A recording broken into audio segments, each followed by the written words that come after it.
ఎవరాది మానవుడో ఎవరాది పురుషుడో ఎవరు ఆది సద్గురువో ఎవరు సర్వోన్నతుడో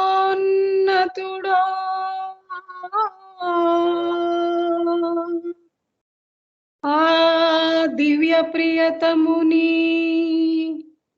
ఆ ప్రేమ సుందరుని చరణ పద్మములకి చిరుకాంకితం. నమో మెహరు బాబా అవతార్ నమో దేవదేవా ప్రభు నమో మెహరు బాబా అవతార్ నమో దేవదేవా అపార దివ్యా కృపా సాగర అపార దివ్యా కృపా సాగర సకల చరాచర జగదుద్ధార సకల చరాచర జగదుద్ధార నమో మెహరు బాబా అవతార్ నమో దేవదేవా జోహారులివే శ్రీ మెహరు బాబా జోహారులివే శ్రీ మెహరు బాబా మహిని జనించిన మానవ రూప మహిని జనించిన మానవ రూప ఇహ పరానంద జీవనమీవా ఇహ పరానంద జీవనమీవా భవ భయ భంజన పరమ పావన నమో మెహరు బాబా అవతార్ నమో దేవదేవా ప్రభు నమో మెహరు బాబా అవతార్ నమో దేవదేవా అజ్ఞానాంధతహంతం జోహారులివే శ్రీ మెహరు బాబా జోహారులివే శ్రీ మెహరు బాబా మహిని జనించిన మానవ రూప ఇహ పరానంద జీవనమీవా ఇహ పరానంద జీవనమీవా భవ భయ భంజన పరమ పావన నమో మెహరు బాబా అవతార్ నమో దేవదేవా ప్రభు నమో మెహరు బాబా అవతార్ నమో దేవదేవా అజ్ఞానాంధతహంతము చేసి అజ్ఞానాంధతహంతము చేసి దివ్య విజ్ఞాన దృష్టినొసంగి దివ్య విజ్ఞాన దృష్టినొసంగి హరిషడ్వర్గము అంతరింపగా హరిషడ్వర్గము అంతరింపగా అవ్యయ మోక్షం అనుగ్రహింపు అవ్యయ మోక్షం అనుగ్రహింపు నమో మెహరు బాబా అవతార్ నమో దేవదేవా ప్రభు నమో మెహరు బాబా అవతార్ నమో దేవదేవా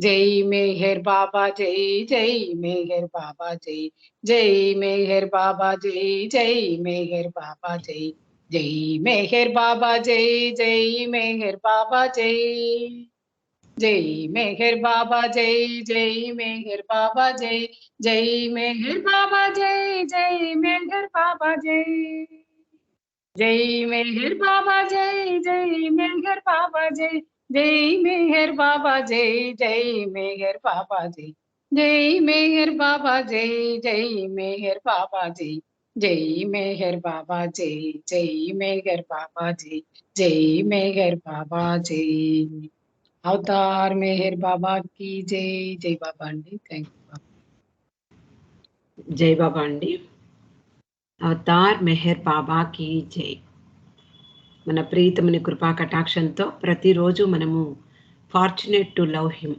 అనే పుస్తకంలో ఖుర్షద్ చెప్పినటువంటి అనేక విషయాలను మనం ప్రతిరోజు తెలుసుకునే భాగ్యం కలిగింది. అది 1949వ సంవత్సరంలో జరిగినటువంటి విషయాలను చదువుకుంటూ ఉన్నాము. బాబా తాను నవజీవనానికి వెళ్ళబోతున్నట్లు, మళ్ళీ ఎన్నడూ తిరిగి రాను అని కూడా వాళ్ళందరితో చెప్పడం జరిగింది. స్త్రీ మండలి వారందరూ కూడా చాలా నిరాశలో కృంగిపోయారు.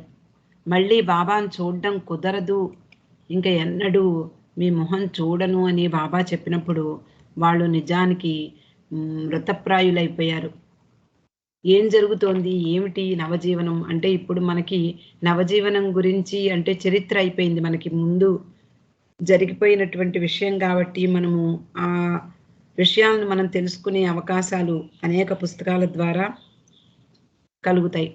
కాబట్టి దాని గురించిన విషయాలు మనకు తెలుసు. తర్వాత బాబా నవజీవనం ముగించి అందరితో కలిసి ఉండేవారు, మెహరాజాదులో ఉన్నారు, ఇలా మనకి అనేక విషయాలు తెలుస్తాయి. అది మనకి చరిత్ర అయిపోయింది, గతించినటువంటి సమయం కాబట్టి.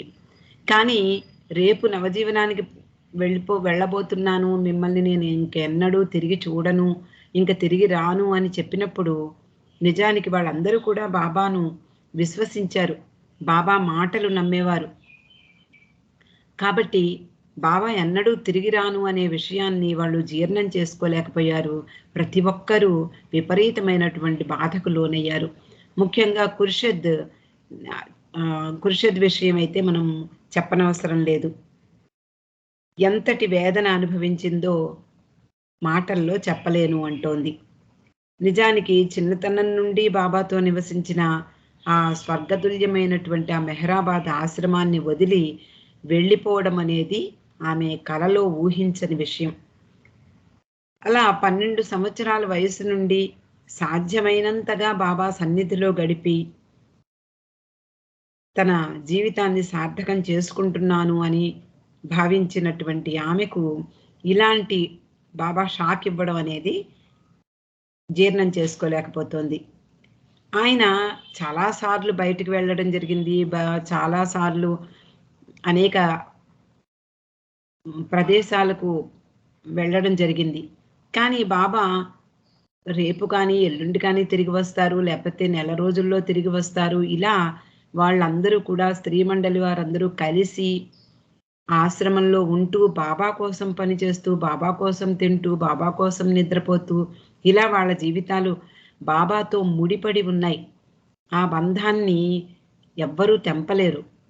అలాంటిది బాబా నేను అన్నిటినీ వదిలేసి వెళ్ళిపోతున్నాను అని నవజీవనానికి వెళ్ళే ముందు తనకున్నటువంటి స్థిరాచర ఆస్తులన్నీ కూడా అమ్మివేయడం జరిగింది. ఇవన్నీ చూస్తూ ఉంటే వాళ్ళందరికీ ఎక్కడ లేని గుబులు ప్రారంభమైంది. కాబట్టి ఖుర్షద్ అంటోంది, బాబా సన్నిధిలో గడిపాను, ఆయన చాలాసార్లు దూర ప్రాంతాలకు వెళ్ళడం కూడా జరిగింది. అలా ఆయన బయటకు వెళ్ళినప్పుడు మేమందరము బాబా ఆశ్రమంలో బాబాను బాగా మిస్ అవుతున్నప్పటికీ కూడా ఆయన మళ్ళీ తిరిగి వస్తారు, కొన్ని రోజుల్లో తిరిగి వస్తారు అనే ఆలోచనతో గడిపేవాళ్ళు. ఇప్పుడు పరిస్థితి వేరు. ఆయన కోసం వేచి ఉండడానిక కుదరదు, ఎప్పుడు రాను అని చెప్పి బయలుదేరుతున్నారు.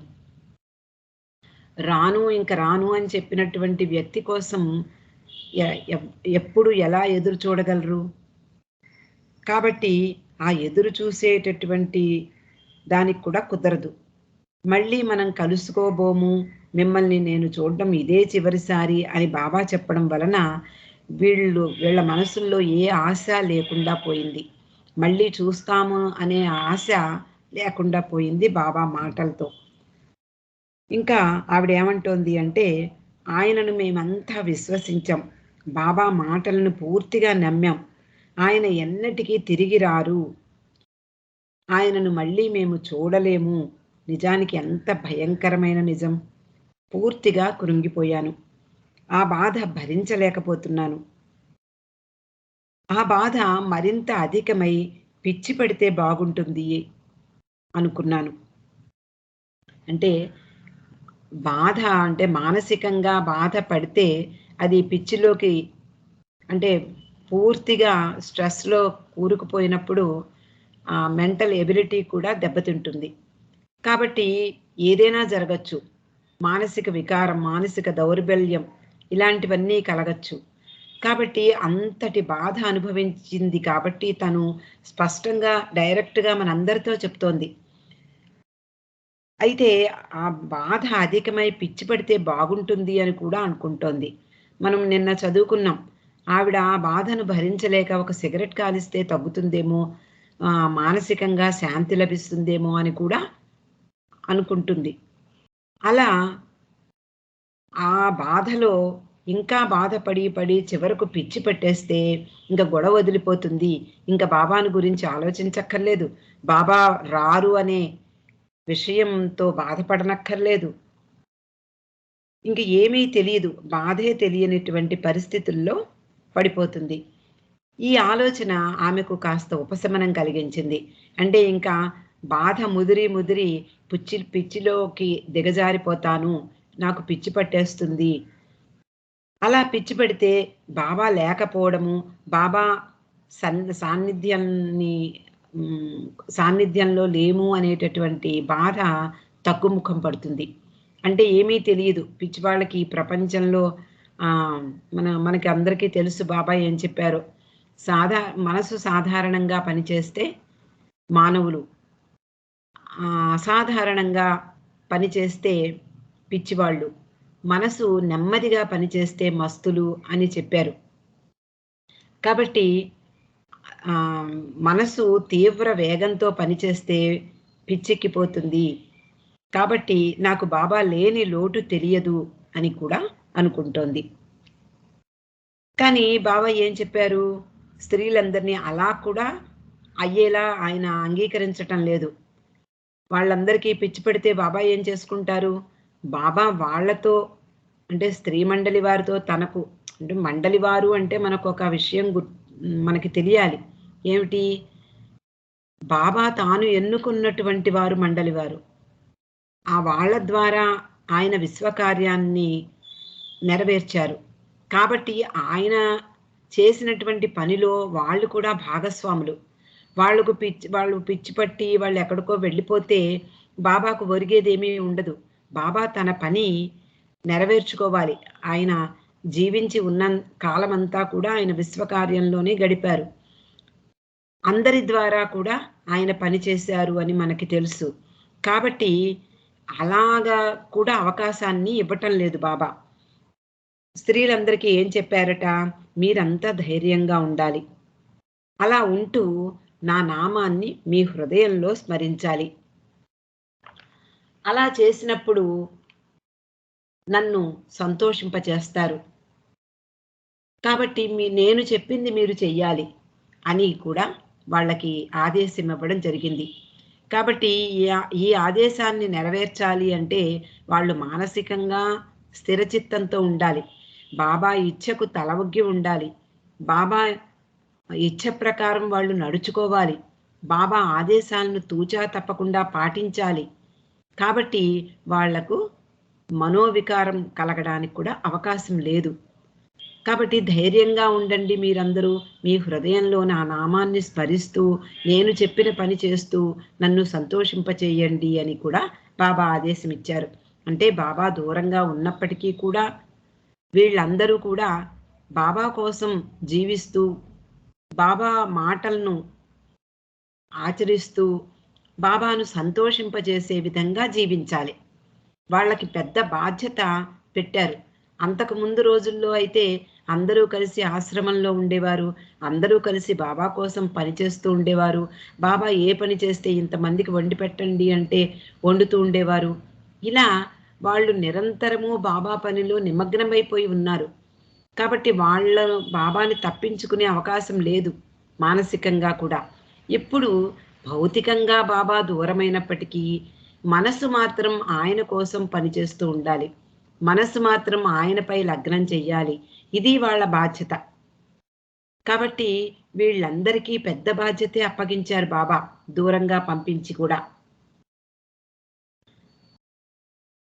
సరే, అంతకుముందు ఖుర్షిద్‌కి గోరఖ్ బాధ్యత అప్పచెప్పారు అని మనం నిన్న చదువుకున్నాం. ఎప్పుడైనా ఖుర్షిద్ తనలో నిరుత్సాహపడి, అప్‌సెట్ అయితే, ఏదైనా నిరుత్సాహం కలిగి చాలా విచారానికి లోనైతే, ఆ విచారాన్ని బాబా ముందు వ్యక్తం చేసినప్పుడు బాబా అనేవారట, "ఈ గోరఖ్‌ని నేను చాలా ఇష్టపడతాను సుమా! ఆ బిడ్డ నాకత్యంత ప్రియమైనవాడు" అని చెప్తూ ఉండేవారు. కాబట్టి బాబా ఇచ్చ, బాబా సంతోషమే మండలి వారికి ముఖ్యం. కాబట్టి బాబాని ఎలా సంతోషింపచేయాలో వాళ్ళకి బాగా తెలుసు. అలా చెప్పడంతో గోరఖ్‌ని చాలా జాగ్రత్తగా చూసుకోవాలి అనేటటువంటి దృష్టి ఆమెకు కలిగి, ఆ బిడ్డ పైన దృష్టి కేంద్రీకరించేది. కానీ ఇప్పుడు బాబా ఆమెతో పాటు గోరఖ్‌ని కూడా తీసుకువెళ్ళమన్నారు. అంటే నువ్వెక్కడుంటే ఆ బిడ్డను అక్కడికే తీసుకువెళ్ళి అక్కడ పెంచు అని బాబా చెప్పడంతో ఆమె తట్టుకోలేకపోయింది. బాబాని వదిలి ఉండడమే కష్టం. పైగా బిడ్డ బాధ్యత అనేది చాలా కష్టమైన విషయం. కాబట్టి ఇప్పుడు బాబా ఆమెతో పాటు గోరఖ్‌ను కూడా తీసుకువెళ్ళమంటున్నారు. ఇంకా ఖుర్షిద్ ఏమాత్రమూ సహించలేకపోయింది. ఇంకా బాబాతో నిష్కర్షగా చెప్తోంది. బాబా నువ్వు తీసుకెళ్ళమంటే తప్పనిసరిగా నీ ఇచ్చ నెరవేర్చడం కోసం మాత్రమే నేను తీసుకువెళ్తాను. ఆ బిడ్డపై నాకే విధమైన మమకారం లేదు. పైగా నిజానికి చేతిలో ఏమాత్రము డబ్బు లేని పరిస్థితుల్లో బిడ్డను పెంచడం ఎంత కష్టమో అందరికీ తెలుసు. కాబట్టి ముందు జాగ్రత్తగా ఖుర్షిద్ బాబా మాటను తిరస్కరిస్తూ చెప్తోంది. బాబా నువ్వు కోరితే నీ ఇచ్చ కోసం నేను తీసుకువెడతా. కానీ నాకేమాత్రము ఇష్టం లేదు. అది నా ఇష్టానికి విరుద్ధమైన పని అని నిష్కర్షగా చెప్పేసింది ఖుర్షిద్. చివరకు బాబా సర్వము తెలిసినటువంటి సర్వజ్ఞుడైన ఖుర్షిద్‌పై జాలి చూపించారు. గోరఖ్‌ని అతని తండ్రికి అప్పచెప్పేస్తాను అన్నారు. అదే ఖుర్షిద్ ఆ బిడ్డను చివరిసారిగా చూడడం. తర్వాత ఎన్నడూ ఆ బిడ్డను చూడలేదు. తనతో పాటు ఆ బిడ్డను తనతో పాటు తీసుకువెడితే తన పరిస్థితి ఎంత దుర్భరంగా ఉంటుందో ఆమెకు కొంచెం అనుమానంగా ఉండి, ఆ విధంగా భావించింది. ఇంకా దుర్భరమైపోతుంది నా బ్రతుకు అని అనుకుంది. అందువలన సూనామాసి, ఖుర్షిద్ బొంబాయి వెళ్ళిపోయారు. నిజానికి ఆమెకు అక్కడికి ఎలా వెళ్ళిందో ఆమెకే తెలియదు. మనం నిన్న చదువుకున్నాం. బాబా ఎప్పుడైతే దూరం వెళ్ళిపొమ్మన్నారో, బొంబాయి వెళ్ళాలి అని చెప్పారో, అప్పుడే ఖుర్షిద్‌కి సగం నీరు గారిపోయింది. సగం చచ్చిపోయింది. ఏం చెయ్యాలో తోచని పరిస్థితి, దిక్కుతోచని పరిస్థితి ఆమెది. అంతేకాకుండా ఆ బెంగతో జ్వరం కూడా తెచ్చుకుంది. ఆ జ్వరంతో 2 నెలలు మంచం పట్టేసింది. కిట్టి ఆమెను చూసుకునేది. అంతటి హృదయ విదారకమైనటువంటి పరిస్థితుల్లో ఆమె బొంబాయి వెళ్ళడం జరిగింది. అందువలన ఆమెకు అంటే యాంత్రికంగా ఎవరైనా తీసుకువెడితే వెడుతోందే తప్ప, వెడుతున్నాను అనే భావన ఆమెలో కలగలేదు. ఎందుకు అంటే ఆ బెంగ అంత తీవ్రంగా ఉంది. యాంత్రికంగా ఆమె తన తల్లితో కలిసి బొంబాయి వెళ్ళిపోయింది. బాబా ముందు అన్నారు, గుల్మాయితో అహమ్మద్ నగర్‌లో ఖుస్రో క్వార్టర్స్‌లో ఉండమని.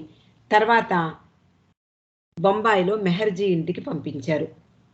వెళ్ళే ముందు బాబా ఒక మాట చెప్పారు వాళ్ళతోటి. మీ కంఠం తెగిపోతున్న స్థితిలో కూడా దాన్ని దిగమింగండి. మెహర్జీ ఇంట్లో ఉంటూ బయటకు అడుగు పెట్టకండి అని ఒక ఆదేశాన్ని ఇచ్చారు. ఎవరికి? సూనామాసికి, ఖుర్షిద్‌కి. అంటే ఇంక వేరే ఇంటికి వెళ్ళకూడదు. అతని ఇంట్లోనే ఉండాల్సిందే ఎటువంటి పరిస్థితులు ఎదురైనా కూడా.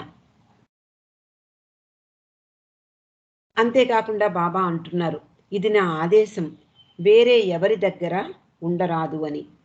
కానీ ఈ ఆజ్ఞ మీ మనసులోనే ఉంచుకోండి అన్నారు.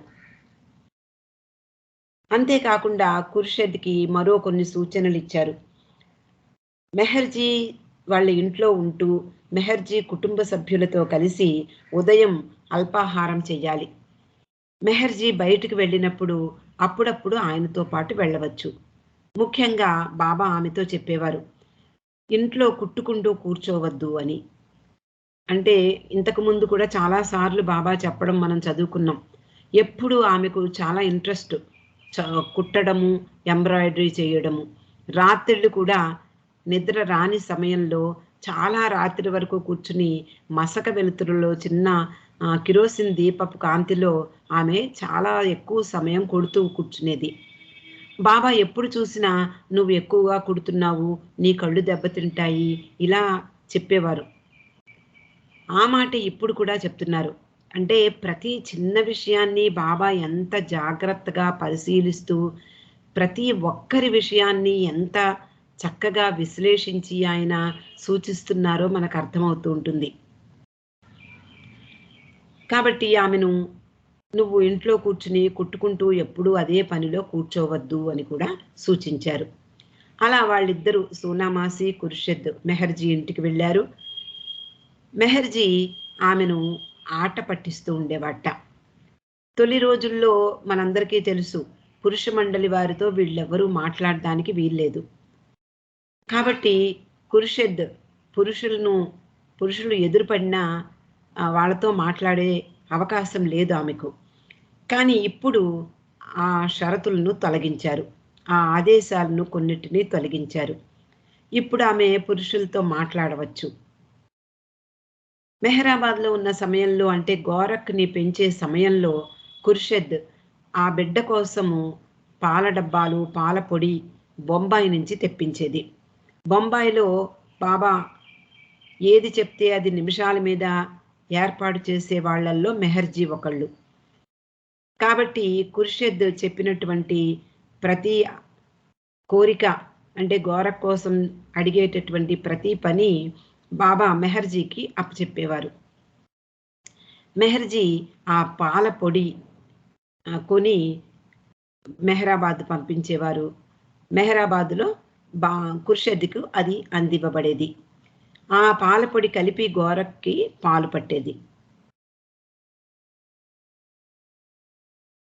ఆ విషయం తలుచుకుని మెహర్జీ ఆమెను ఆట పట్టించేవాడు. నువ్వు గోరఖ్ కోసము పాలపొడి పంపించమని టెలిగ్రామ్ ద్వారా ఆజ్ఞాపించేదానివి కదా, ఆజ్ఞలు జారీ చేసేదానివి కదా అంటూ మెహర్జీ నవ్వుతూ చెప్పేవాడు. ఆమెకు ఆ బిడ్డ పట్ల అత్యంత మమకారం ఉంది అని కూడా భావించాడు.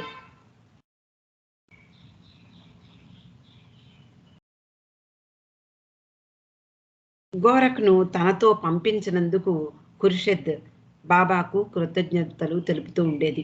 ఎందుకు అంటే మెహర్జీ అంటే బాబాకు విధేయత చూపించేవాడు, బాబాను అత్యధికంగా ప్రేమించేవాడు కూడా. కానీ అతని భార్య బాబాను ప్రేమించినట్లుగా ఎవరికీ తెలియదు. ఆమె వీళ్ళందరినీ, అంటే మెహర్జీ బాబా ఆదేశం మేరకు మెహర్జీ తన ఇంట్లో ఉంచుకున్నప్పటికీ కూడా ఆమెకు కష్టంగా ఉండేది. అందువలన గోరఖ్ ఆ బిడ్డ బాధ్యత తనకు అప్పగించినందుకు బాబాకు ధన్యవాదాలు తెలిపేది ఖుర్షద్. మెహర్జీ ఇల్లు నిజానికి చాలా పెద్దదే. కిట్టి, రేణు వీళ్ళిద్దరినీ కూడా మెహర్జీ ఇంటికే పంపించారు బాబా. నలుగురికి 4 అక్కడ మెహర్జీ ఇంట్లో 4 అంతస్తులున్నాయి. ఇద్దరికి ఒక్కొక్క గది ఇచ్చారు. సోనామాసి, ఖుర్షద్ ఒకే గదిలో ఉండేవారు. అలాగే కిట్టి, రేణు వీళ్ళిద్దరూ ఒక గదిలో ఉండేవారు. ఎవరికి వాళ్ళకి స్నానానికి గదులుండేవి. భోజన సమయంలోనే అందరూ కలిసి భోజనం చేసేవారు. బాబా కిట్టి, రేణులకు ఉద్యోగం చేయమని చెప్పారు. వారిద్దరికీ ఒక స్కూల్లో టీచర్స్గా ఉద్యోగం దొరికింది. అలా వాళ్ళిద్దరూ రోజంతా ఆ స్కూల్లో ఉద్యోగం చేస్తూ గడిపేవారు. మొదట రానో, కిట్టి వీళ్ళు అనుకున్నారు, బాబా తమను అతి తొందరలో పిలుస్తారు కాబట్టి మనమంతా కూడా ఎప్పుడు కూడా సర్దుకుని ఉంటూ ఆయన పిలుపు వినగానే ఆయన దగ్గరకు వెళ్ళవలసి ఉంటుంది అంటూ కిట్టి, రానో భావించారు. అలా కొన్ని నెలలు గడిచాయి.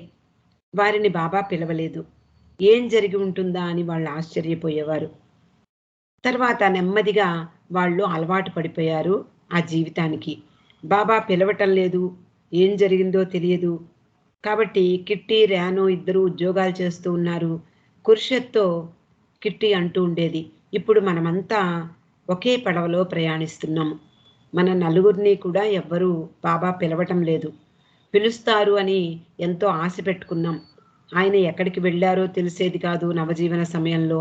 అలాగే బాబా వీళ్ళెవరినీ కూడా తన చోటికి పిలవలేదు. ఖుర్షద్ మాత్రం ఇంట్లోనే ఉంటూ మెహర్జీ భార్య హుమాయ్ ఆవిడికి సహాయం చేస్తూ ఉండేది. ఆమె కొరకు దుస్తులు కుట్టేది. అలాగే ఆమె కూతురు మెహరాని చూసుకుంటూ ఉండేది. కానీ హోమాయి బాబాని నిజంగా ప్రేమించడం లేదు. ఆమె ఇంట్లో వీళ్ళు నలుగురు ఉండడం ఆమెకు ఇష్టం లేదు. అందువలన చాలా రకాలైనటువంటి పనులు వీళ్ళ చేత చెప్పి చేయించుకునేది.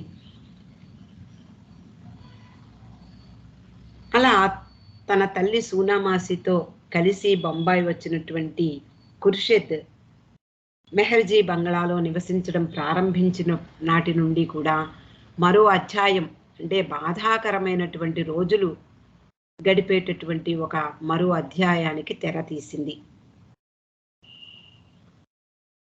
వాళ్ళకి అత్యంత బాధ కలిగేటటువంటి మరో చాప్టర్ మొదలైంది అనుకుంది ఖుర్షద్. బాబాని వదిలి ఉండలేక ఆత్మహత్య చేసుకోవాలని కూడా అనుకుంది. మెహర్జీ ఇంట్లో ఖుర్షద్కి అంత సౌకర్యంగా లేదు. మరింత విచారానికి గురైంది మెహర్జీ భార్య ప్రవర్తనతో. ఒకసారి ఆమె తన జీవితాన్ని అంతం చేసుకోవాలని కూడా ప్రయత్నించింది. పై అంతస్తులో కిటికీ నుండి దూకేయబోయింది. ఆ సమయంలో బాబా కనిపించారు. ఆయన వచ్చి తనను ఒడిసి పట్టుకున్నట్లుగా భావించింది. అంతేకాకుండా బాబా ఇలా చెయ్యడం నాకు ఇష్టం లేదు అని ఖచ్చితంగా బాబా చెప్పారు. బాబా ప్రత్యక్షమై ఆమెను ఆపడం, ఆత్మహత్య చేసుకోబోతుండగా ఆపడం అనేది ఆమెకు వింతగొలిపింది. ఇంకా బాబా ఇచ్చ దానికి కూడా బాబా అంగీకరించటం లేదు అని ఆమె ఆ ప్రయత్నాన్ని విరమించింది. ఆమె మనసులో కూడా కాస్త మార్పు వచ్చింది. అంటే కొంచెం కొంచెంగా పరిసరాలకు అలవాటు పడుతోంది. తర్వాత బాబాకి ఆత్మహత్య ఇష్టం ఉండదు అని తెలిసి మళ్ళీ అలాంటి ప్రయత్నం ఆమె చెయ్యలేదు. మొదటి కొన్ని నెలలు చాలా భయంకరంగా గడిపారు వీళ్ళంతా కూడా. బాబాతో గడిపిన అన్ని సంవత్సరాలలో ఈ రోజులు మాత్రమే నరకప్రాయంగా గడిచాయి. కానీ ఎలాగో రోజులు గడుపుతున్నారు. కాదు అంటే కుదరదు. వాళ్ళ దగ్గర అంటే బయటికి వెళ్ళడానికి ఆస్కారం కూడా లేదు. బాబా ముందరే చెప్పారు, మీ కుత్తుక తెగిపోతున్న సమయంలో కూడా అలాంటి పరిస్థితి ఎదురైనప్పటికీ కూడా మెహర్జీ ఇంటి నుండి బయట కాలు పెట్టవద్దు అని. అంటే బయట ఎక్కడికి వెళ్ళి నివసించడానికి వాళ్ళకి అనుమతి లేదు. ఉంటే మెహర్జీ ఇంట్లోనే ఉండాలి. ఆత్మహత్య చేసుకోవడానికి కూడా ఆస్కారం లేకుండా అయిపోయింది. అలా వాళ్ళు ఆ నరకప్రాయమైనటువంటి ఆ రోజుల్ని ఎలాగో గడుపుతూ ఉన్నారు. కిట్టి, రానో కూడా ఒక పక్క ఉన్నారు. కానీ వారెప్పుడు ఈ నలుగురు కలిసి వాళ్ళెప్పుడు కూడా బాబాని వారు ఎంతగా మిస్ అవుతున్నారు అనే విషయాన్ని కూడా ఎప్పుడూ మాట్లాడుకోరు. అలా బొంబాయిలో 9 నెలలు గడిచాయి. బాబా కిట్టిని, రానోని సతారా రమ్మని పిలిచారు. ఆ తర్వాత మహాబలేశ్వర్ కూడా రమ్మన్నారు.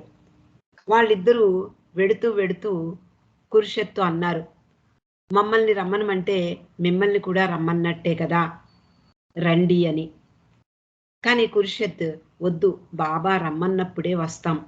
బాబా దగ్గరకు ఎంతగా వెళ్ళాలని తపన ఉన్నా వారి మాటలను ఖుర్షద్ అంగీకరించలేదు.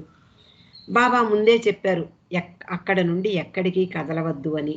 అంటే ఆ ప్రదేశాన్ని నుండి కాలు బయట పెట్టవద్దని బాబా ముందరే సూచించారు. అందువలన వాళ్ళకి ఎక్కడికి బయటకు వెళ్ళే ఆస్కారం లేదు కాబట్టి వాళ్ళు ఏ ప్రయత్నము చేయలేదు. పైగా వీళ్ళందరూ కిట్టి రాను వెడుతూ కూడా వాళ్లను రమ్మనమంటే కూడా ఖుర్షద్ అంగీకరించలేదు.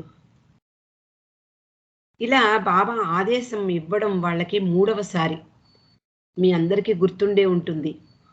తొలి రోజుల్లో బాబా వీళ్ళని క్వెట్టా మొదలైన ప్రాంతాలకి తీసుకువెళ్ళి తిరిగి అహ్మద్ నగర్ పంపిస్తారు. ఆ సమయంలో కూడా బాబా ఒక ఆదేశాన్ని ఇచ్చారు, మీరు అహ్మద్ నగర్ నుండి కాలు బయట పెట్టవద్దు అని. సూనామాసి అలాగే ఖుర్షద్ గుల్మాయి ఖుస్రు క్వార్టర్స్లో ఉండేవారు. ఆ తొలి రోజుల్లో కైకుస్రు అంటే ఖుర్షద్ తండ్రి అయినటువంటి కైకుస్రు అనారోగ్యంతో మంచం పట్టాడు అని వాళ్ళ కుటుంబం నుండి వీళ్ళకి టెలిగ్రామ్ వస్తుంది. సూనామాసి దాన్ని చూసి చింపేస్తుంది. రెండోసారి టెలిగ్రామ్ వస్తుంది, దాన్ని చింపేస్తుంది. 3వసారి ఆది సీనియర్ తండ్రి అయినటువంటి ఖాన్ సాహెబ్కి ఇస్తారు. అప్పుడు ఆయన వచ్చి ఎందుకు వెళ్ళటం లేదు మీరు అని గద్దిస్తాడు, కోపంతో ప్రశ్నిస్తాడు. అయినా వీళ్ళిద్దరూ ఏ సమాధానము చెప్పరు. ఎందుకు వెళ్ళటం లేదు అంటే మాకు ఇష్టం లేదని చెప్తారే తప్ప బాబా ఆజ్ఞ లేనిదే మేము బయటికి వెళ్ళడానికి లేదు అని ఎవరితో చెప్పేవారు కాదు. చివరకు బాబా అహ్మద్ నగర్ వచ్చి మెహరాబాద్ వచ్చి వీళ్ళిద్దరిని రమ్మనమని, ఎందుకు వెళ్ళలేదు, కైకుస్రుకి అంత అనారోగ్యం చేస్తే మీరు ఎందుకు వెళ్ళలేదు అని ప్రశ్నించినప్పుడు అప్పుడు ఖుర్షద్ నోరు విప్పుతుంది. బాబా నువ్వే కదా ఎక్కడికి వెళ్ళొద్దన్నావు అని. అప్పుడు బాబా నిజమే అని నా మాటకు అంత విలువ ఇచ్చారు అని బాబా చాలా సంతోషాన్ని వ్యక్తం చేస్తారు. అలాగే రెండవసారి నాసిక్లో ఉన్నప్పుడు కూడా నాసిక్ నుండి కాలు బయట పెట్టవద్దు అని చెప్పారు. అప్పుడు కైకుస్రుని కిడ్నాప్ చేస్తారు ఆయన బంధువులు. ఆయన ఎక్కడికి వెళ్ళాడో తెలియదు. మర్నాడు టెలిగ్రామ్ వస్తుంది, నేను బొంబాయిలో ఉన్నాను అని చెప్పి కైకుస్రు ఇచ్చిన టెలిగ్రామ్ అందుకున్నప్పటికీ ఆయన కోసం వీళ్ళిద్దరూ వెళ్ళలేదు. రుస్తుం, ఖాన్ సాహెబ్ వీళ్ళందరూ కూడా బాగా వీళ్ళని తిడతారు. ఎందుకు వెళ్ళటం లేదో వాళ్ళకి అర్థం కాదు. అది బాబా ఆదేశమని వీళ్ళు చెప్పరు. అలా ఎంతో సంఘర్షణకు లోనై కూడా వాళ్ళు బాబా ఆదేశాన్ని బయట పెట్టేవారు కాదు. ఇది 3వసారి అంటోంది ఖుర్షద్. మెహర్జీ ఇంటి నుండి కాలు బయట పెట్టద్దు అని ఇది 3వసారి బాబా ఆదేశం ఇవ్వడం. అట్టి అనుభవాల కారణంగా ఖుర్షద్ తాను బాబాకు విధేయురాలై ఉండడమే తన కర్తవ్యము అని ఎంచి తనకు ఎంతగా బాబా సన్నిధిలో ఉండాలన్నా అని కోరిక ఉన్నప్పటికీ, అలాగే బాబాని చూడాలనే తపన ఉన్నప్పటికీ కూడా రానో కిట్టీల మాటలను తిరస్కరించింది. నేను ఇక్కడే ఉంటాను, బాబా ఎప్పుడు రమ్మనమంటే అప్పుడే ఇక్కడి నుండి బయటికి వస్తాను అని చెప్పింది. కిట్టి రానోలు సతారా వెళ్ళిపోయారు. ఖుర్షద్ ఆమె తల్లి సూనామాసి మెహర్జీ ఇంట్లో ఉండిపోయారు.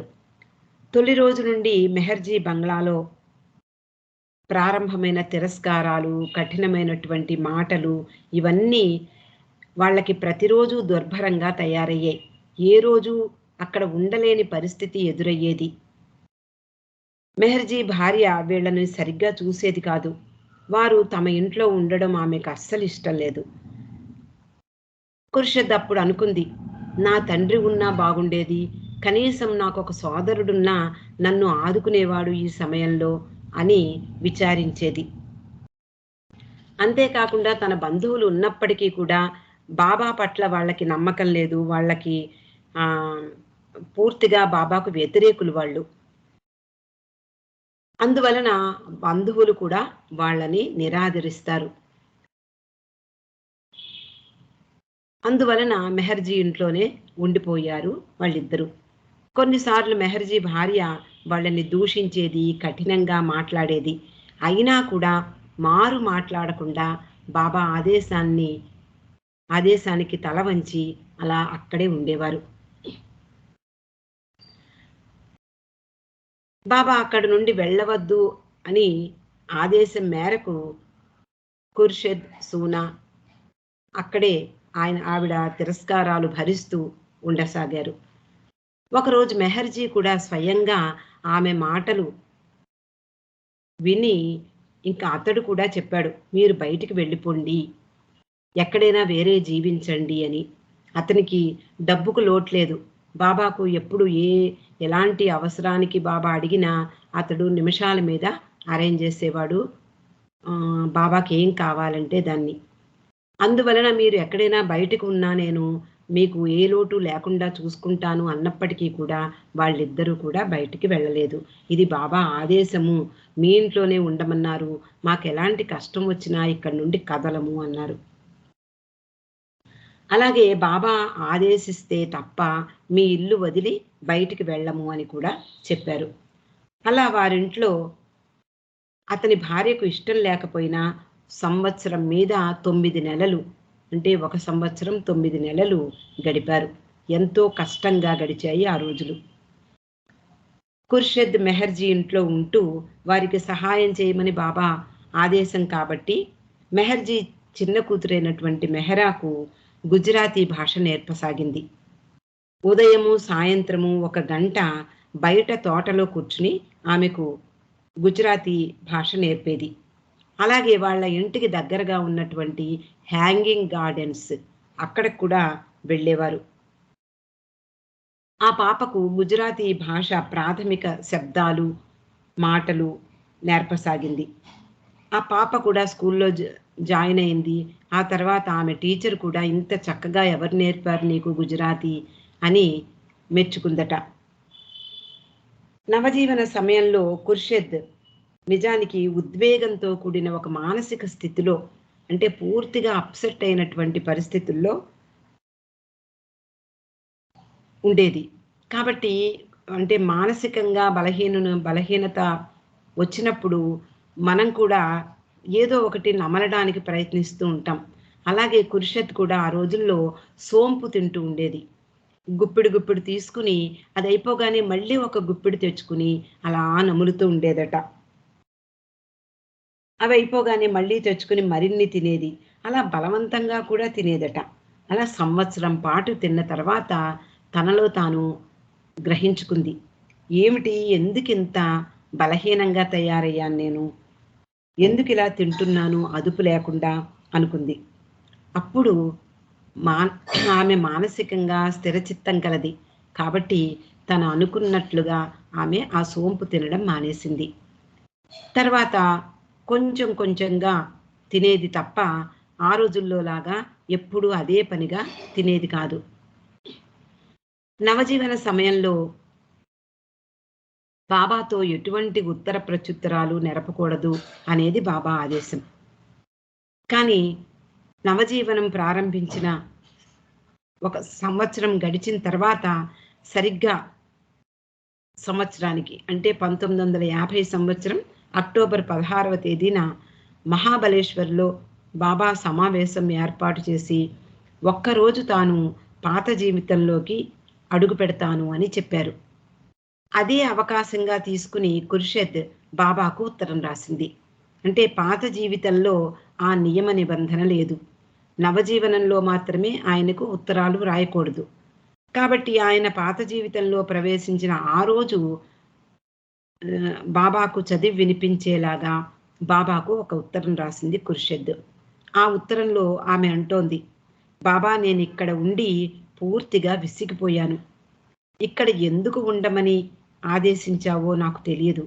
సాధ్యమైనంత త్వరలో నన్ను ఇక్కడ నుండి బయటకు రమ్మని చెప్పు, నిన్ను వేడుకుంటున్నాను అని ఆ ఉత్తరాన్ని పంపించింది.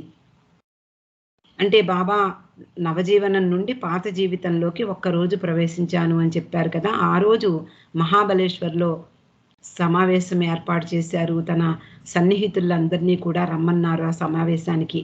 ఆ రోజు ఆమె ఉత్తరం చదవబడింది. బాబా విన్నారు. బాబా దానికి సమాధానం మణి ద్వారా వ్రాయించారు. అందులో బాబా ఇలా వ్రాయమన్నారు. ఖుర్షిద్ని ఉద్దేశించి, నువ్వు నన్ను ఎంతగా ప్రేమిస్తున్నావో నాకు తెలుసు. నీ ప్రేమకు నా అభినందనలు. అయినా నా మాట వినాలి. నేను చెప్పేంత వరకు అక్కడే ఉండు అంటూ ఆమె కష్టాలు తనకు తెలుసునని, అవన్నీ తనకు ఎంతో సాయపడుతున్నాయని, వాటిని ధైర్యంగా ఎదుర్కోవాలని చెప్పారు. అంటే బాబా ఇంకెన్నడూ తిరిగి రాను అన్నప్పటికీ కూడా 1 సంవత్సరం తర్వాత తన సన్నిహిత ప్రేమికులందరికీ కూడా ఆయన సమావేశానికి రమ్మని పిలుపునిచ్చారు. అంతేకాకుండా ఒకరోజు పాత జీవితంలోకి ప్రవేశిస్తున్నాను అని చెప్పడం కూడా వీళ్లల్లో ఒక ఆశను చిగురించేలాగా చేసింది. అంతేకాకుండా బాబా అందరి విషయాలు తెలుసు ఆయనకు. కాబట్టి నువ్వు పడే కష్టాలు నాకు తెలుసు, అవన్నీ నాకు సాయపడుతున్నాయి, కాబట్టి వాటిని ధైర్యంగా ఎదుర్కోవాలి అని ఆమెకు సమాధానంగా వ్రాశారు. ఆ ఉత్తరం ఖుర్షిద్కు కొంత ధైర్యాన్ని ఇచ్చింది. అంతేకాకుండా మెహర్జీ ఇంటికి వచ్చినటువంటి తొలి రోజుల్లో మనం ఇందాక చదువుకున్నాం. బాబా ఎప్పుడైతే నవజీవనంలోకి ప్రవేశించి మెహరాబాద్ ఆశ్రమాన్ని ఎత్తివేస్తున్నాను అని అందరినీ బయట ప్రాంతాలకు పంపించినప్పుడే ఖుర్షిద్ హృదయ విదారకంగా బాధపడింది. అప్పుడు ఆమెకు మనశ్శాంతి కరువైంది. ఏం చెయ్యాలా ఏమిటి అని దిక్కుతోచని పరిస్థితుల్లో ఉంది. అటువంటి పరిస్థితుల్లో హరిద్వార్ నుండి రామనాథ్ అనే సాధు పుంగవుడు దీనా తలాతి ఇంటికి వచ్చాడు అని ఆమె వింది. దీనా తలాతి కూడా బొంబాయిలో ఉండేది. ఆమె ఇంటికి ఒక సాధు పొంగవుడు వచ్చాడు అని ఖుర్షిద్కి తెలిసి ఖుర్షిద్ అతన్ని చూసేందుకు వెళ్ళింది. బాబాతో ఎందుకు ఉండమనలేదు తనను అనే ఒక సందేహం ఆమెను పీడిస్తూ ఉండేది. ఎందుకు అంటే, ఎంతో సన్నిహితురాల్ని కదా, బాబాను నేను ఎంతో ప్రేమిస్తున్నాను, అలాగే బాబా కూడా నా పట్ల అధికమైనటువంటి ప్రేమను వ్యక్తం చేసేవారు, అలాంటిది నన్ను ఎందుకు దూరంగా ఉంచారు అని తపించేది, బాధపడేది. కాబట్టి ఆయనతో ఉండడానికి అనుమతి ఎందుకు ఇవ్వలేదో అర్థం చేసుకోలేక సతమతమయ్యేది. ఆ స్థితిలో మనశ్శాంతి కొరకు అనేక రకాలుగా ప్రయత్నం చేసేది. అలా మనశ్శాంతి దొరుకుతుందనే ఉద్దేశంతో ఆ సాధు పుంగవుణ్ణి కలవడం జరిగింది. ఆ సాధువుని అడుగుతుంది, నా తండ్రి, నా బాబా ఎప్పుడు తిరిగి వస్తారు? నిజానికి బాబా ఎన్నటికీ తిరిగి రాను అని కూడా వీళ్ళందరికీ చెప్పడం జరిగింది. ఆమెకు బాబాతో తనను ఎందుకు అనుమతించలేదు, బాబాతో కూడా ప్రయాణం చేయడానికి ఎందుకు అనుమతించలేదు ఆమెకు తెలుసుకోవాలని ఉంది. కాబట్టి ఆ సాధువుని ప్రశ్నించింది, బాబా ఎప్పుడు తిరిగి వస్తారు అని. ఆ సాధువు కొంతసేపు ఖుర్షిద్తో మాట్లాడి తర్వాత ఆయన ఇలా వివరించాడు. ఒక చిన్న మొక్కకు రక్షణ కావాలి, దాన్ని జాగ్రత్తగా చూసుకోవాలి, దాని చుట్టూ ముళ్ళ కంచె వెయ్యాలి, ఏ జంతువు తినకుండా చూసుకోవాలి, రోజు నీరు పోసి పెంచాలి. కానీ ఆ మొక్క పెరిగి పెద్దదైనప్పుడు దానికి ఎక్కువ రక్షణ అవసరం లేదు. నీ విషయం కూడా అంతే. నువ్వు అప్పుడే మొలకెత్తిన మొక్కవు కావు. తన వ్యక్తిగతమైన రక్షణ నీకు అవసరం లేదని ఆయనకు తెలుసు.